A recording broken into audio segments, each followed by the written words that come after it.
All right, day 8, another 0. I'm on the same trail. Would you believe that? All right, just a little more update what happened today. We checked out of the Airbnb and cabin, weekly rental, and we left together, and Pacer wanted to just go straight home. And I was looking at rent-a-car situation since I got to continue on further. And he was going to drop me off in Louisville, but they didn't have any rent-a-cars. I got to rent Enterprise. That's the only rent-a-car that's in my hometown. So he dropped me off in Nashville at the Nashville airport, and I got my rent-a-car there one way for 4 days. I got to kind of wait for the major snowstorm to pass. So I'm riding out the storm. So I'm shooting for Tuesday or Wednesday. I got the 4-day rental, but if I can squeeze in, the roads are plowed good and everything, I'll work my way up to Wisconsin. And what else? So he said he got home at his desired time. So maybe we haven't seen the last of Pacer yet. We'll see.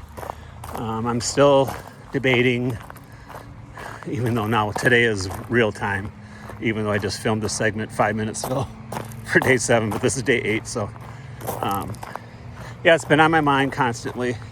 I want to pretty much keep you up to date. Now this is a big if, I decide to go back to the trail, it'll probably be roughly 10 days. So I should have my decision made for sure. But it just seems such a waste to, throw it all away.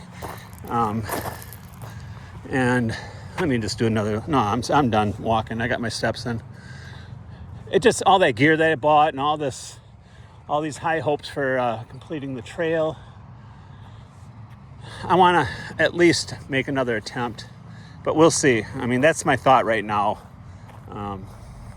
Whether or not, I'm sure the knee will heal up somewhat, and I'm sure I'll get sore again. But I think one thing that I was doing wrong was, since we had an ending point, it was my goal to get there at a reasonable time.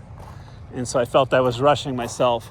And so if I get back on trail, Pacer's not going to take me back. I'm going to find my way back. And if I can just go at my own pace, start really super slow, just kind of see how it goes. And hey, let's go this way. And just kind of see how the first couple days go, nice and slow. And I'll just kind of keep chipping away here and there and take it easy on those downhills and uphills, which is a good idea. So when I left after day 6 at Dix Creek Gap, so that would be my, if I decide to go, I would have to start there.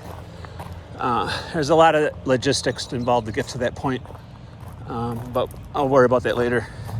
But if I was to continue on before, what happened was there's a couple of roads.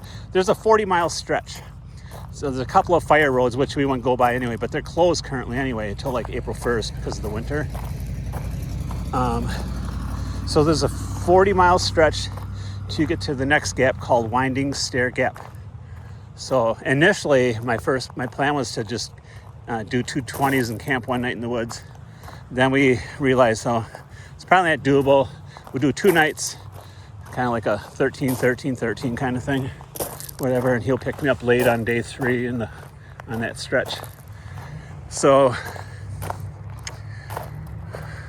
I think if I start out on my own, well, I shouldn't even really talk about this, but I'd probably break it up into 3 overnights. So I was going to do my first night tenting on the trail for day 7, but it's for the moment postponed. This Horse Cave City is it's kind of run down, but then they got some areas that's not too bad looking. Whoops, sorry about that. A lot of historic things. I'm gonna have to look it up on Wiki what this is about. I'm gonna go to Mammoth Cave National Park tomorrow morning. Never been there. It's kind of their historic downtown. So I'll leave you until day, I'm going to lose track of the days, day 9 tomorrow, and I don't know if there's any more updating. I think I'm going to feel this way until I can make a decision in about a week or so. But I'll insert pictures or video clips, and I don't want to break in the videos. I just want a daily one release until I either decide to go on trail or decide to hang it up for good. So, all right, we'll talk to you tomorrow.